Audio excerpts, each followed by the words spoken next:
Bueno, vamos a nuestra exposición de esta mañana.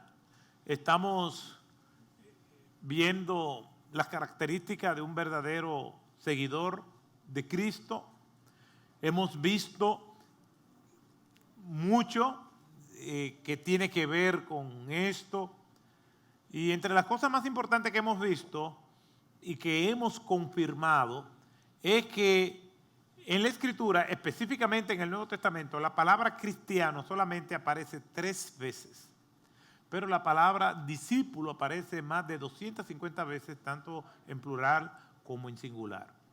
Y la semana pasada estuvimos viendo un texto bíblico que nos habla de las dinámicas que hay entre el maestro y su discípulo.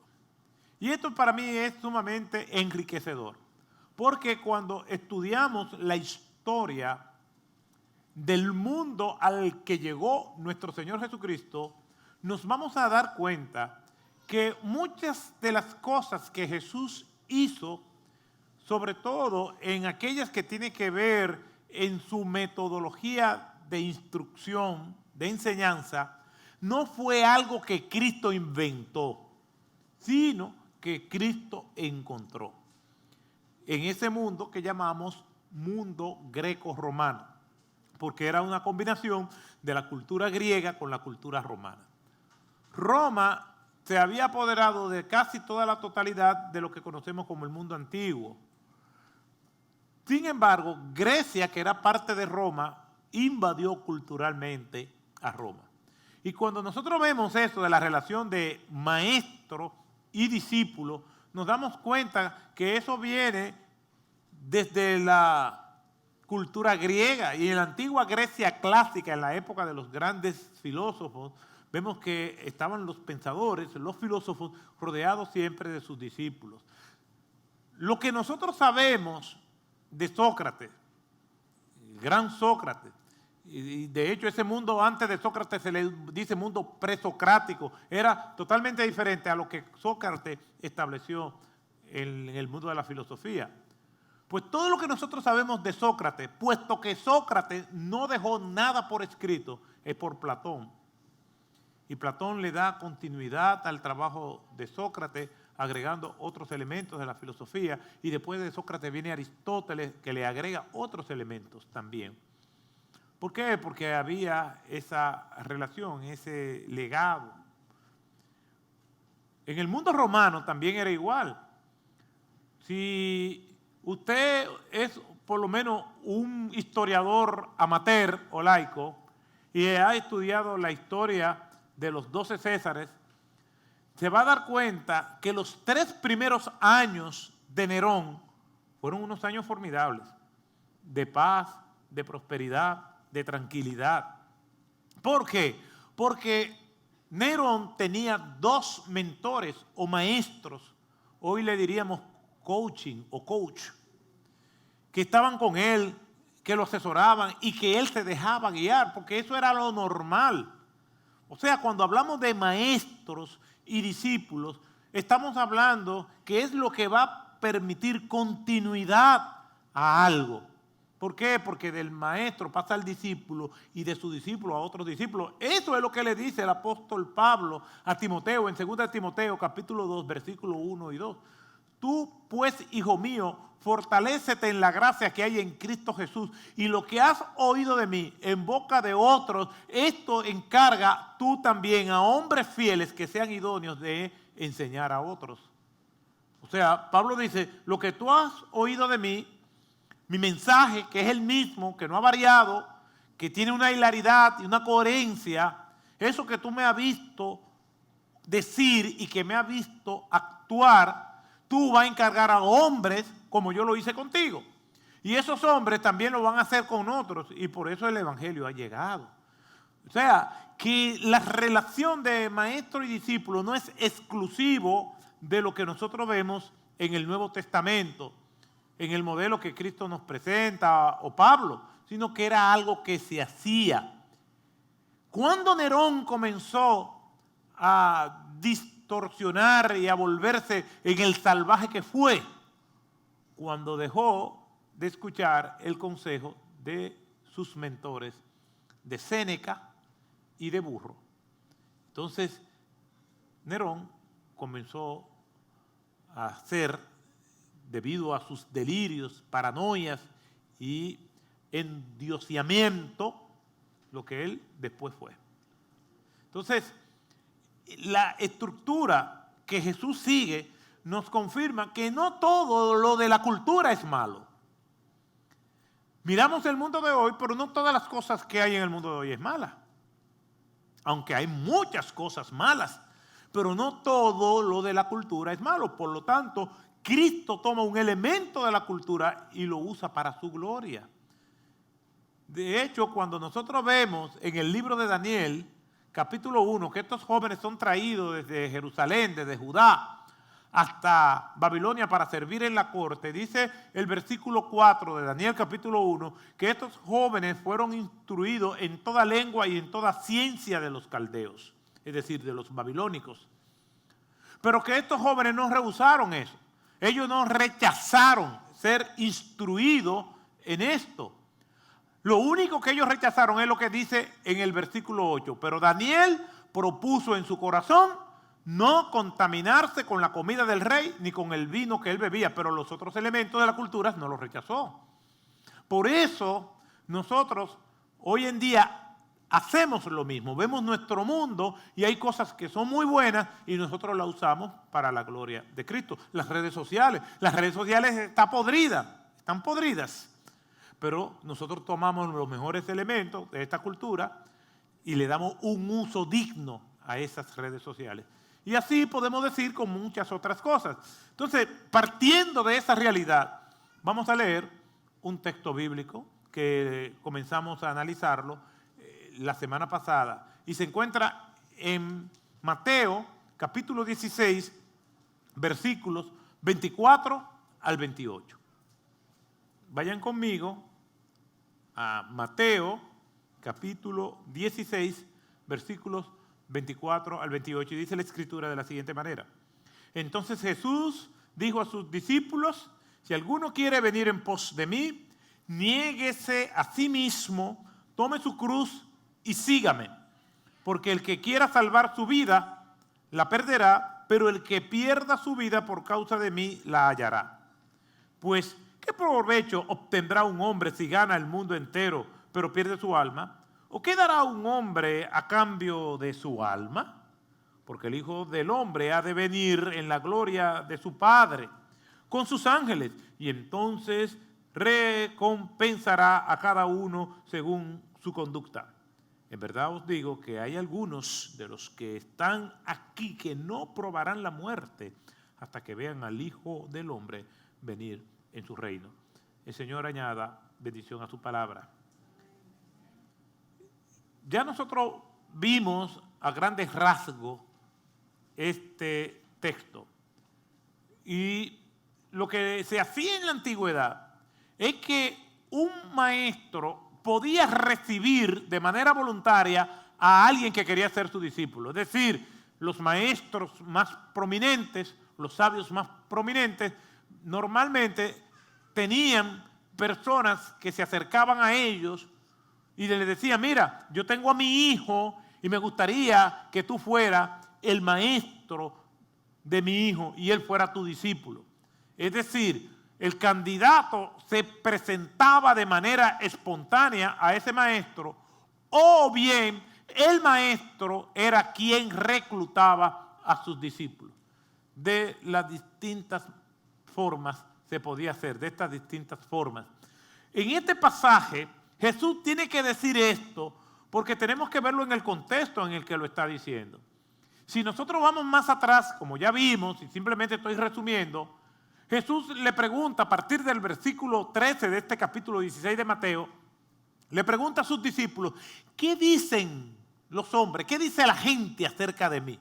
Y esta pregunta, y siempre subrayo esto, no la hace Cristo porque Él no sabía lo que la gente pensaba. Recuerden que Cristo nos está modelando una metodología y cómo nosotros debemos de hacer las cosas.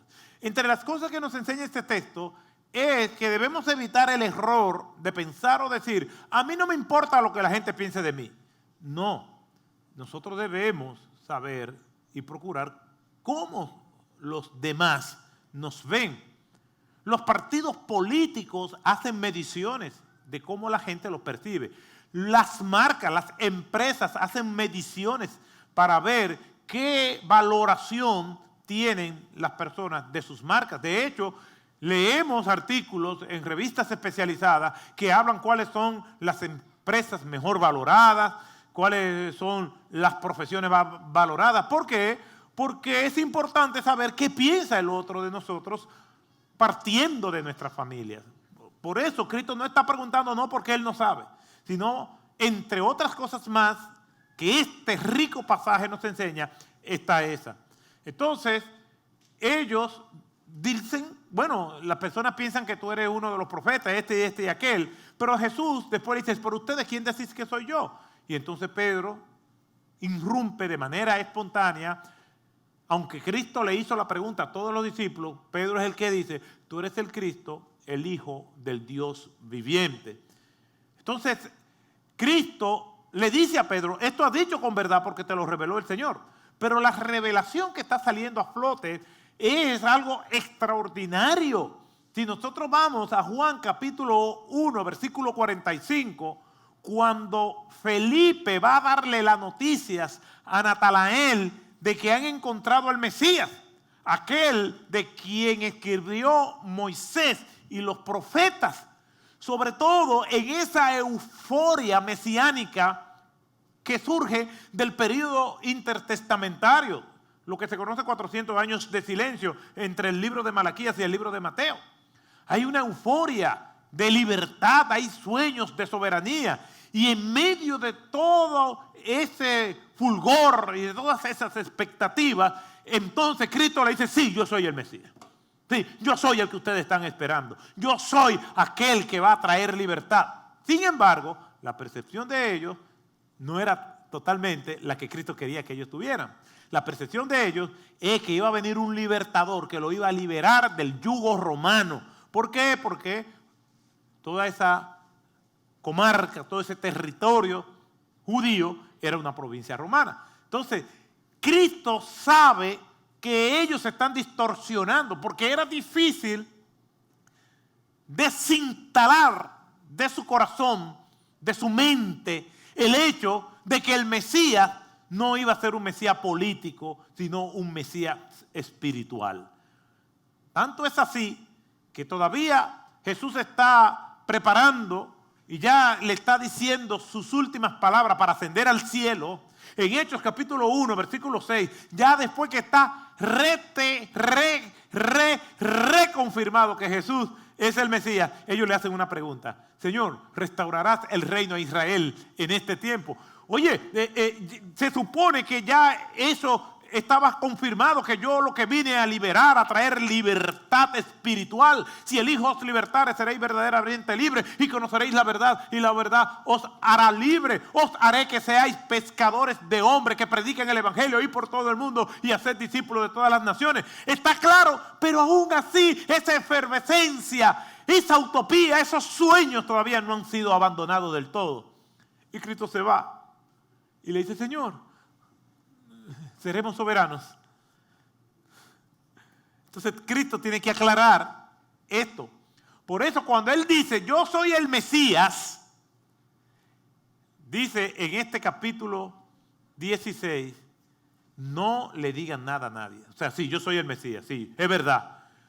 Pero en ellos hay una euforia. Porque sí, es verdad, tú liberas a los endemoniados, tú también hablas como nadie ha hablado, tú multiplicas los panes y los peces, tú caminas sobre el mar, tú das vista a los ciegos, hace oír a los sordos, a los paralíticos, los levantas. Entonces, ¿por qué tú no puedes ser el Mesías que nosotros esperamos? No importa el poderío de Roma, no vas a poder prevalecer contra el poder y contra tu fuerza. Entonces Jesús le dice, no le digas nada a nadie. Y comienza a hablar de que es necesario, de que Él como Mesías caiga en manos de malhechores, sea crucificado y resucite al tercer día. En otras palabras, ustedes son mis discípulos, yo soy el Mesías, pero no es el Mesías que ustedes piensan. Y entonces, esto que dice en el versículo 24 es parte de esa realidad de ser su seguidor, de ser su discípulo.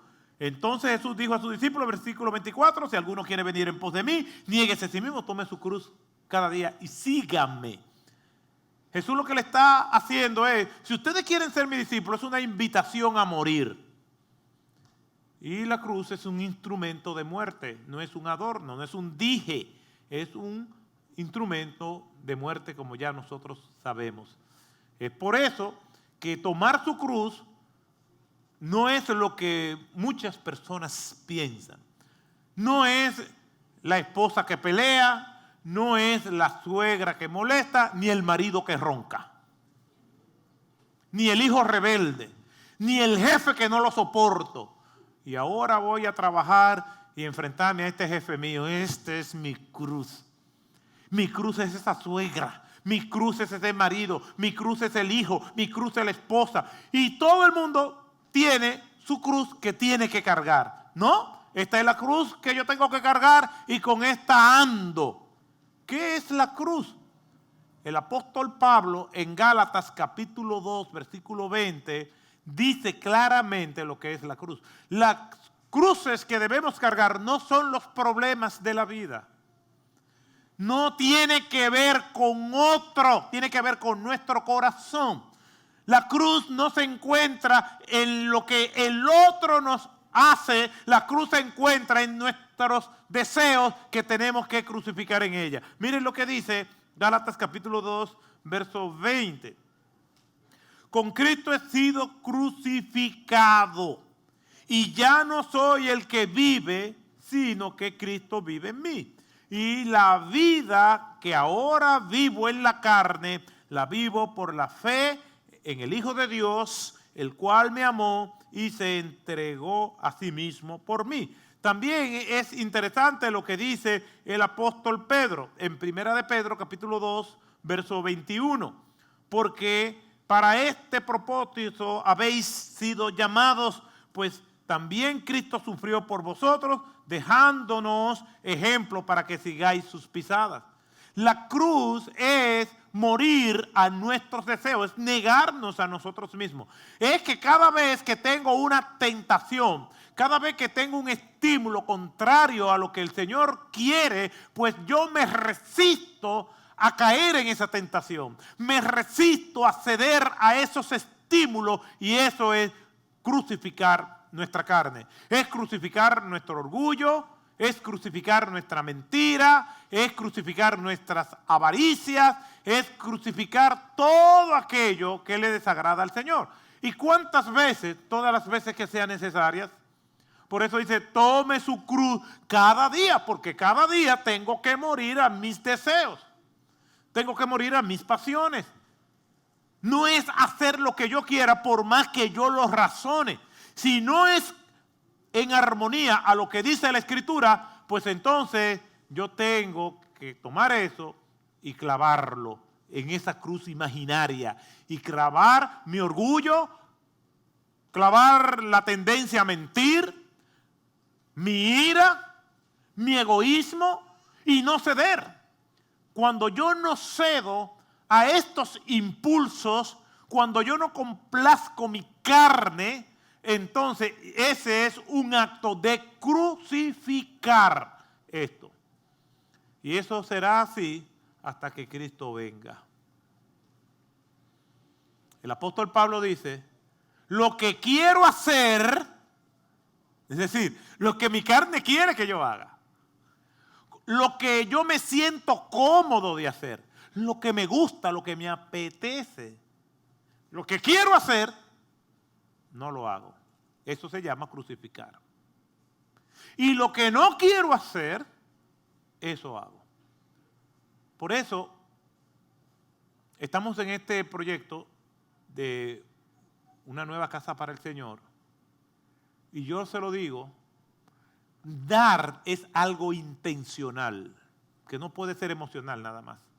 Porque la naturaleza nuestra es la acaparación. acaparar, porque nos llenamos, por lo menos los viejos, de inseguridad. Y resulta que tenemos, y lo que tenemos creemos que no es suficiente. Dar, no ceder a las propuestas del corazón, que son contaminantes de una relación con Dios, es crucificar la carne. Por eso, aquí el Señor le está diciendo a los que son sus discípulos, es no complacerte, y es algo que vamos a tener que hacer todos los días. Por eso, cuando nosotros vemos esta relación, maestro y discípulo, había una serie de requerimientos que el discípulo tenía que hacer. Esto simplemente es un enunciado, pero vemos que Cristo nos enseña el modelo donde Él es que selecciona a los discípulos. Ya dijimos que el discípulo o los padres de un joven podría acercarse al maestro, podía hacerlo y decirle, yo quiero que tú instruyas a mi hijo, y el maestro, el sabio, podía decirle sí o podía hacerle no. Vamos a decirle no. Vamos a ver el modelo que Cristo nos enseña, el modelo de selección. Y hay algunos textos que yo quiero que ustedes me acompañen a leer. Maestro seleccionando a sus discípulos. Mateo capítulo 10, versículos 24 y 25, con énfasis en el versículo 24. Un discípulo no está por encima del maestro, ni un siervo por encima de su señor. Los alumnos, dice de ese mismo texto en la Nueva Traducción Viviente, los alumnos no son superiores a su maestro y los esclavos no son superiores a su amo. Debo hacer un comentario editorial. Aquí el Señor no está revalidando la esclavitud. Al contrario. Después vamos a ver cómo, a partir de las enseñanzas de Cristo, el apóstol Pablo emplea su repudio a la esclavitud. Y Cristo es muy atrevido con sus declaraciones. Le preguntaron en una ocasión, ¿cuál es el primer y grande mandamiento? Jesús le dijo, amarás al Señor tu Dios con todo tu corazón, con toda tu alma y con toda tu mente. Y sin que le preguntaran, dice, y el segundo es semejante, amarás a tu prójimo como a ti mismo. Eso era imposible, esa declaración, en ese mundo de esclavos y amos. Y amarás a tu prójimo como a ti mismo. ¿Y quién es mi prójimo? Todo aquel que no soy yo. Mi esposa, mis hijas, mis familiares, todo el mundo es mi prójimo. Es decir, los más de 7,000 millones que tiene el planeta Tierra, menos yo, ese es mi prójimo. Y el Señor manda a que se ame. Un esclavo nunca iba a beneficiarse de eso, a menos que Cristo lo implantara en el corazón de la nueva humanidad que Él estaba creando. Que el apóstol Pablo después dice, no hay ni esclavo ni amos, ni hombres ni mujeres, ni griego ni judío, sino que todos somos uno en Cristo Jesús. Eso es fuerte para un mundo de clasismo, de elitismo, y trayéndolo en un lenguaje más moderno, en un mundo de luchas de clases, donde hay clases que se creen superiores a otras. El apóstol Pablo comenta y amplía esa declaración, ese postulado axiomático de nuestro Señor Jesucristo. Entonces, Cristo en ese mundo de amos y de esclavos rompe con ese prejuicio y también nos enseña este modelo de maestros y discípulos. Un discípulo no está por encima del maestro. Lo que el discípulo quiere es ser como el maestro. Un discípulo auténtico para continuar con lo que el discípulo debe continuar, que es el legado del maestro. Un discípulo auténtico lo que quiere hacer es darle seguimiento a lo que el maestro hace, no ser superior. El ser discípulo no era un medio o una oportunidad de escalar para ser mejor que el maestro. De hecho, en Lucas capítulo 6, verso 40, dice de la siguiente manera: un discípulo no está por encima de su maestro, mas todo discípulo, después que se ha preparado bien, será como su maestro, no por encima. ¿Por qué? Porque si el discípulo lo que quiere es estar por encima de su maestro, eso va a entrar en conflicto con las relaciones. Entonces, el maestro puede verse amenazado en su carne por el discípulo, pero el discípulo puede no ser leal al maestro. Nosotros no es pasarle a Cristo, es ser como Cristo. Y solo en la carrera de ser como Cristo ya vamos a ir creciendo con eso. Nunca alcanzaremos las estrellas, pero debemos volar en dirección a ellas.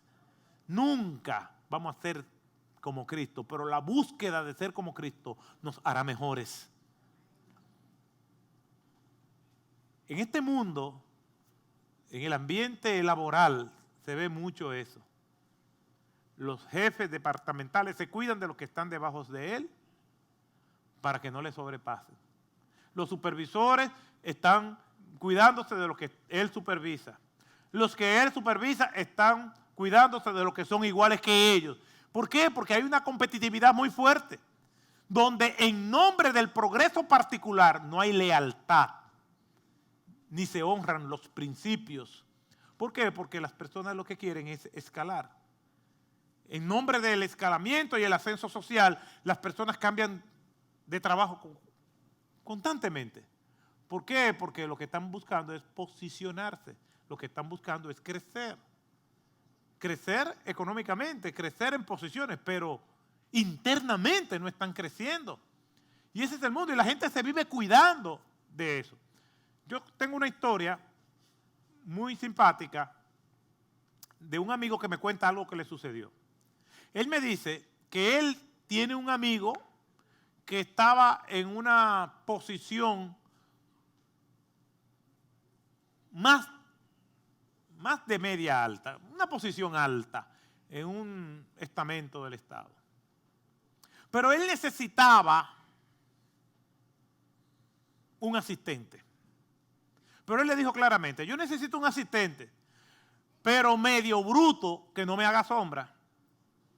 Que sea competente, pero que sea medio torpe, porque yo no quiero que me haga sombra, porque esa es la persona que va a estar cerca de mí. Y yo tengo que cuidarme. Porque el que está por debajo de ti, si tú te descuidas, quiere ser igual a ti o superior a ti. Entonces mi amigo le dice: está bien, me viene a la mente una persona que ese te va a resolver. Y lo busca, y lo conecta, y efectivamente lo emplean. Y él se olvida de eso. Después que pasan varias semanas, quizá meses, eso me cuenta mi amigo, él le pregunta a ese funcionario: óyeme, ¿cómo te ha ido con la persona que te envié? Y el funcionario le respondió: oye, fulano, se te fue la mano, porque yo quería una gente bruta, pero no tan bruta. Pero déjalo así, yo mejor prefiero lidiar con esto, con que sea muy competente y me haga sombra. Ese es el mundo en el que nosotros vivimos. Un cristiano no piensa así. Un cristiano sabe que el que da el reconocimiento, el que da los ascensos es Dios. Un cristiano no parte brazo, no viola principios, no va en contra de las normas de lealtad. ¿Por qué? Porque él no quiere pasarle al otro, él lo que quiere es servir al Señor. Él lo que quiere es ser instrumento de Dios donde Dios lo ponga. Por eso, un discípulo verdadero, auténtico, que lo que quiere es aprender y crecer, no veía al maestro como una oportunidad para él escalar y sobrepasarle. Él simplemente lo que quería es honrar a Dios honrando al maestro. Entonces, Cristo escoge a sus discípulos para instruirle y para enseñarle en todo esto. Y hay un texto en la Escritura que nos habla de esa manera que Jesús tenía de reclutar, de ese reclutamiento. Y se encuentra en Marcos 3, del 13 al 19. Vamos a leer. Marcos 3, del 13 al 19. Y dice la Escritura de la siguiente manera: y subió al monte llamó a los que él quiso y ellos vinieron a él. Y designó a 12 para que estuvieran con él y para enviarlos a predicar y para que tuvieran autoridad de expulsar demonios. Designó a los 12. ¿Quiénes eran? Simón, a quien puso por sobrenombre Pedro, Jacobo, hijo de Alfeo, y Juan, hermano de Jacobo, a quienes puso por nombre Boanerges, que significa hijos del trueno. Andrés, Felipe, Bartolomé, Mateo, Tomás, Jacobo, hijo de Alfeo, Tadeo, Simón el cananita y Judas Iscariote, el que también le entregó. Aquí vemos ese modelo donde Jesús, como sabio, como maestro, escoge a sus discípulos. Pero lo que me llama la atención del texto es el acto soberano del Señor escoger. ¿Por qué? Porque Dios, y Cristo es Dios hecho hombre, escoge a sus discípulos. Porque Dios siempre ha escogido. Dígame usted, ¿qué mérito tenía Abraham para que el Señor Dios lo escogiera? El Señor mira al planeta Tierra y del planeta Tierra mira a Ur de los Caldeos y de Ur de los Caldeos le dice a Abraham, sal de tu tierra y de tu parentela y haré de ti una gran nación. De hecho, Abraham, que después se llamaría Abraham no iba a ser del todo fiel a Dios. Porque llegando a esa tierra donde el Señor lo llevó, y vino una gran hambre, y de ahí donde el Señor lo llevó, se fue para Egipto. Y en Egipto miente. Y dice que su mujer no es su mujer, sino su prima. La toman y la llevan al harén del rey. Lo cual es abominable. Y aún así Dios lo escogió. Porque Dios es el que escoge. Con un propósito que muchas veces nosotros ni no lo sabemos. De David dice, un hombre conforme a mi corazón, con todo lo que hizo David. Bueno, ese es Dios. Y Él lo sabe y es paciente con nosotros, porque Él dice, yo sé que mis pensamientos no son los pensamientos de ustedes, ni mis caminos son los caminos de ustedes. Entonces, no se atormente porque usted no entienda cierta manera de obrar de Dios, porque Dios entiende que nosotros no entendamos. Y aquí vemos a Jesús escogiendo inclusive a Judas. Y Él lo escoge, pero parece ser, porque así es lo que nos sugiere el texto, que había más discípulos con Cristo y que de ese montón de discípulos escogió 12. Y eso es lo que vemos en el contexto más amplio, porque en 1 de Corintios, capítulo 15, donde habla de las distintas apariciones que Jesús le hizo a sus discípulos, dice, y se le apareció a más de 500 de sus discípulos en una ocasión. En el aposento alto, cuando vino el día del Pentecostés, vino el Espíritu Santo, había 120, hombres y mujeres. Envió 70 de dos en dos, y aquí hay un grupo numeroso, pero ese grupo numeroso escoge a 12. Eso es lo que dice Lucas, capítulo 6, versos 12 y 13. En esos días, Él se fue al monte a orar y pasó toda la noche en oración, orando a Dios. Cuando se hizo de día, llamó a sus discípulos y escogió a 12 de ellos. Llamó a sus discípulos y escogió de esos discípulos 12 de ellos, a los que también dio el nombre de apóstoles. Y eso es lo que dice el versículo 13. Y subió al monte, llamó a los que Él quiso y vinieron a Él, y designó 12 para que estuvieran con Él. No cabe dudas de que había más, y de esos 12, de esos que estaban allí, escogió 12 para que tuvieran tiempo completo con Él. Lo que quiere decir que no todos los discípulos del Señor ministerialmente están llamados al mismo ministerio. Unos estamos llamados a servir al Señor en el ministerio pastoral, tiempo completo. Otros están llamados a servir al Señor como empresarios, como abogados, como médicos, como obreros, como oficinistas. Todos estamos llamados a servir al Señor. Y un discípulo se caracteriza porque quiere ser como su maestro. Así que, hermanos, solamente siendo verdaderos discípulos del Señor, vamos a ser eficientes y de bendición para nuestras vidas y para los demás si nosotros hacemos lo que el Señor nos ha mandado a hacer. Vamos a cerrar nuestros ojos y vamos a orar.